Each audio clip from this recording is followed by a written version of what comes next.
bi nga xamante ne franchement ak détermination yam arrivé na à organiser lii lépp. Ibo en tant que coordonnateur ñu ngi lay remercier bu baax ci sa détermination di remercier la communication dirigée par mon grand frère Pape ak mon jeune frère yi nga xamante ne ñoom ñoo ci nekk boobu ba léegi di ko organiser mu lépp li jaar yoon ñu ngi sant yàlla bu baax ci loolu. di nuyu aussi délégation bi nga xamante ne moom moo waral lii lépp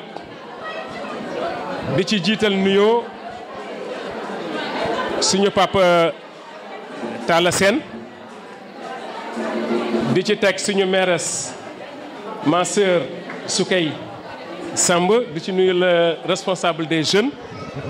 di nuyu assistance bi nekk ci gannaaw yëpp ñu ngi remercier ñëpp. di remercier aussi ñi nga xamante ne c'est les femmes responsables yi nga xamante ne def nañu seen délégation ñëw ci bés bi. Je veux citer suma sœur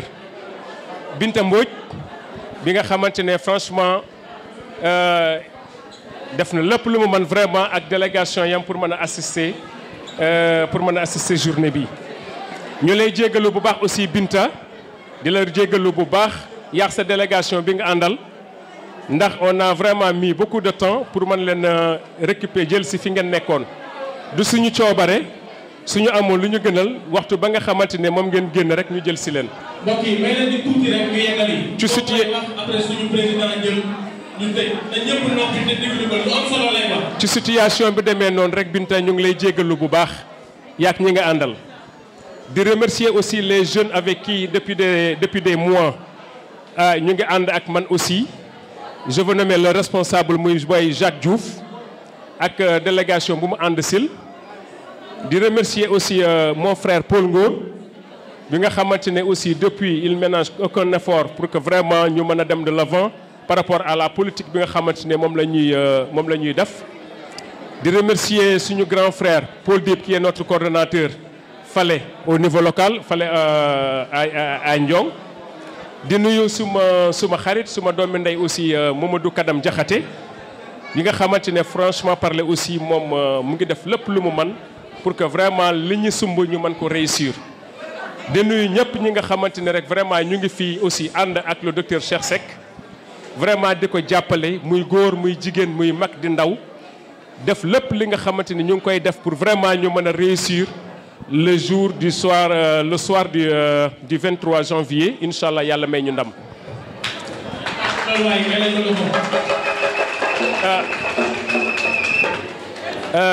man nag j'étais candidat à la candidature pour la commune de Joal-Fadiouth moom finalement ma mujj renoncer pour des raisons personnelles mais vu coalition candidat yi nga xamante ne ñoom ñoo fi nekk à Joal-Fadiouth benn candidat laa lire muy profil di critère yi nga xamante ne gis naa ko ci moom mu waxtaan ak sumay nit ci fula ak ci fayda aussi gis ne war nañu mën a ànd ak moom muy le docteur Cheikh Seck ndax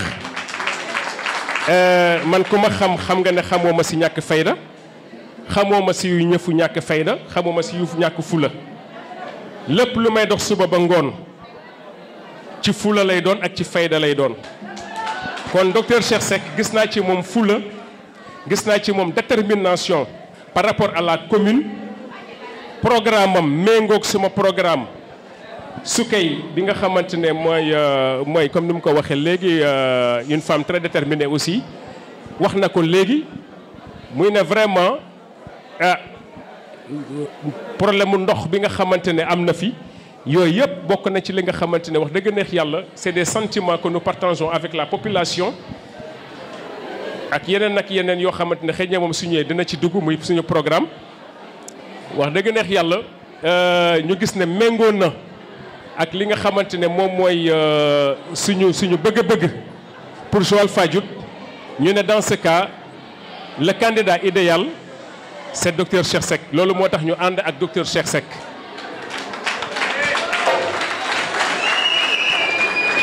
bés bi nag dafa rëy ci man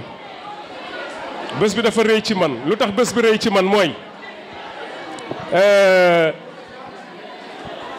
jëmm ji toog muy Pa Talla Sène dafa am jamono yoo xamante ne da doon toog nii sama papa moo doon toog nii bu Poli Ndong man ma toog ne la ci assistance bi di leen seetaan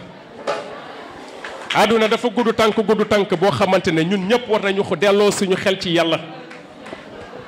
ñun ñëpp dañu war di delloo suñu xel ci yàlla parce que ku mën na woon bés dina mos a ñëw ba jëmm ji toog nga xam ne c'est un exemple pour man qui m'a beaucoup protégé qui m'a toujours protégé su demee ba àdduna dox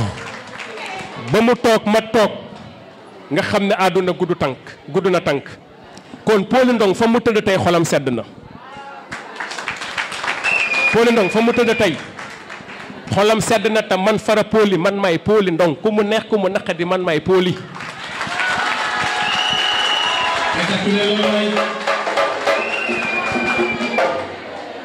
ndax li nekk ci man du lu ma for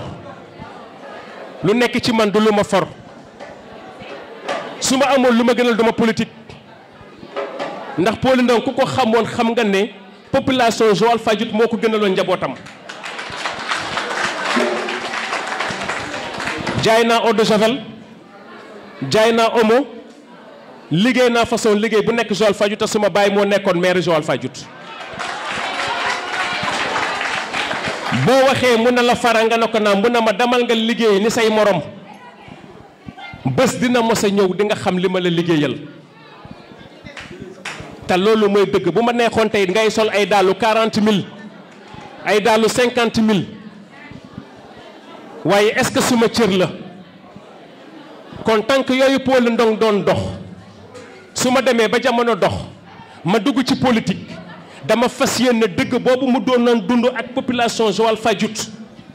dëgg boobu naxaate boobu mu dul woon def ak Joal Fadiouth ak waa dëgg ak doomi waa Joal Fadiouth ba waa Joal Fadiouth di ko dënk dëkk bi pendant 24 ans dënkuñu ko dëkk bi ci tappale dënkuñu woon dëkk bi ci naafeq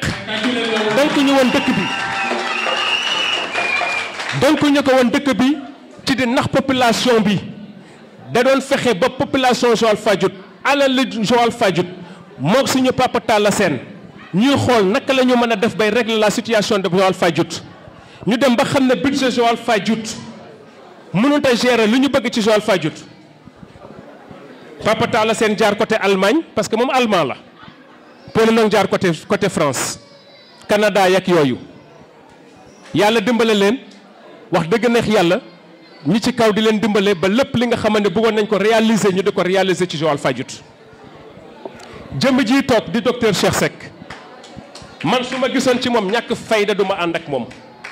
su ma gisoon ci moom ñàkk dëggu du ma ànd ak moom dama gis ci moom dëggu am fula ak fayda ci boppam man ma xam ne tamit su ma bàyyi liggéeyu ma loo xam ne dinañ ma ko xase suba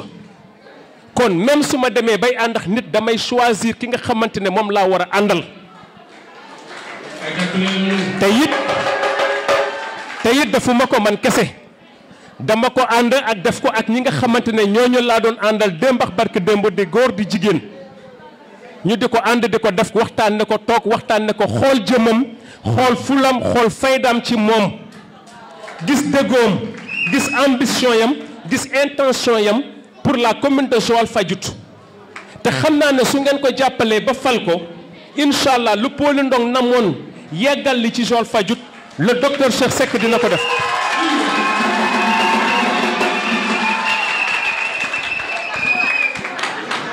Et puis beneen affaire bi ma bëgg a wax il faut qu'on arrête de nous dire que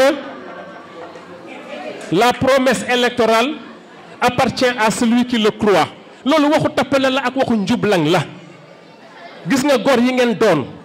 ñun politique moom la ñu war a doon lépp lu ñuy wax fii dafa nekk loo xamante ne luñ dañ ko war a mën a def suba mais il faut que ñu arrêté balaa ñuy mën a def dara ci dëkk bi élection jib bi may jógee tey Sandiara di ñëw Joal maa ngi romb ñuy defar ñuy dugal tuyau yi pour indi ndox bi waaye juróom-ñaari at fan la ñu nekkoon pendant 7 ans fan la ñu nekkoon di seetaan population Joal Fadiouth ci ñàkkum ndox. c'est aujourd'hui la ñu war a defar tuyau yi pour que après suba ñu war a taxaw naa ñu woy tuyau yi ñu ngi gas tuyau yi pour mu dugg alors que ça fait des années et des années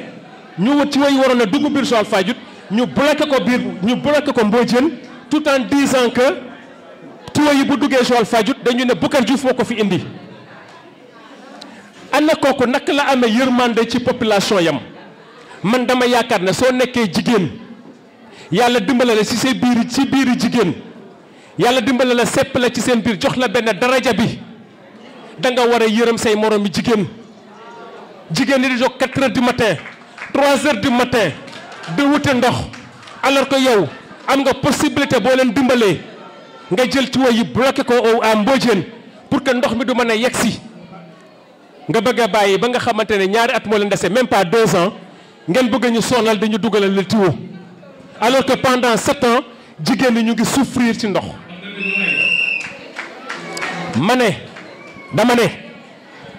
dama ne fi ngeen di sànni seen i carte xool leen ko fii waxu tappale amu fi waxu politique amu fi waxu réalité moo fi am waxu dëgg moo fi am parce que ñu ñëpp doomi dëkk bi lañu. doomi Joal Fadiouth lañu dëgg moo ñu ñor dëgg la ñuy wax li ñu mënul duñ ko fi wax parce que duñ fi digge loo xamante ne suba dañuy ne équipe Cheikh Seck wax nañ fi loo xamante ne defuñu ko loolu rus nañ ko kon nag dama ne ci campagne électorale la ñu ne c'est très important te campagne bi ñu nekk enjeu bi dafa rëy enjeu bi nu mu rëyee sax xamu leen ko parce que man mën naa wax ne man Farapoli képp koo xamante ne tey sàndal nga képp ku bokk Benno Bokk Yaakaar Sénégal bu tàkkee suba yow bokk nga ci ñu ko taal.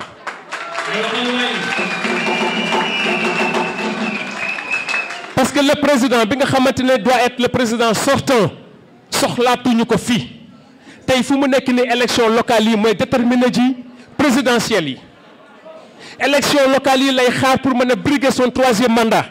te 3e mandat boobu ñun suñu bakkan bi leen ci teg du fi amee tey du fi amee suba tey ñun loolu pour mu mën a nekk bàyyi leen ñu leen di gëmloo naa leen élection présidentielle bokkul ay élection locale ce sont les élections locales qui déterminent les élections présidentielles il faut que ça soit clair il faut que mu leer nañ donc Benno Bokk Yaakaar ak seen fas boobu képp ko fi sàndal na la leer ne Sénégal bu takkee suba ku seen Macky Sall ku sàndal Benno Bokk Yaakaar sàndal nga Macky Sall carte. beneen affaire bi mooy Macky Sall dafa dem France mu ne man maa autorisé ci yenn secteurs yi man maa autorisé liste parallèle boobu muy wax am na fii Joal Fadiouth c'est-à-dire Benno Bokk Yaakaar ànduñu ak madame Sibi président Macky Sall madame Sibi la àndal moom la choisir comme candidat Benno Bokk Yaakaar mais Benno Bokk Yaakaar bu Joal Fadiouth àndul ak madame Sibi pour ne pas créer des frustrations au sein du parti au sein de la coalition du moins mais ñu jéem a jël léegi def benn liste parallèle jël Pierre Jo ànd ak équipe bi nga xamante ne bopp ba la ñu dindi rek mais yaram ba yépp a fa ne parce que boo jëlee ndeykaan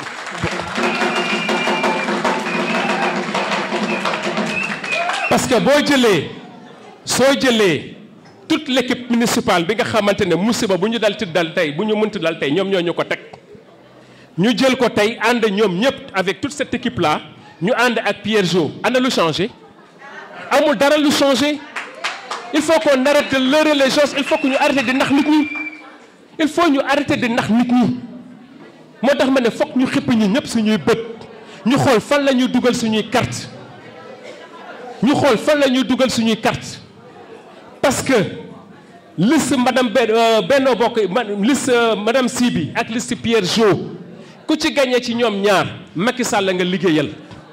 ça c'est sûr et certain amul xaaj ak seen Macky Sall nga sànnil carte te comme nag ñun dañu ne soxlaatuñu fi Macky Sall kon muy élection locale muy élection législative muy présidentielle ñun ñëpp ngir yàlla fas bi moom nañ ci def ngan di croix rouge bokkatul nañ ko éliminer définitivement ci course bi bokkatul. may jéggalu bu baax ci kàddu yi su dee wax naa fi lu ma warut a wax maa ngi jéggalu bu baax doomi aadama kese la ba bu rafetee rek ñu xam ne yàlla la bu ñëwee ñu xam ne man la suma jëmm bii la. encore une fois Papa Talla motivation bi ngay def ci man.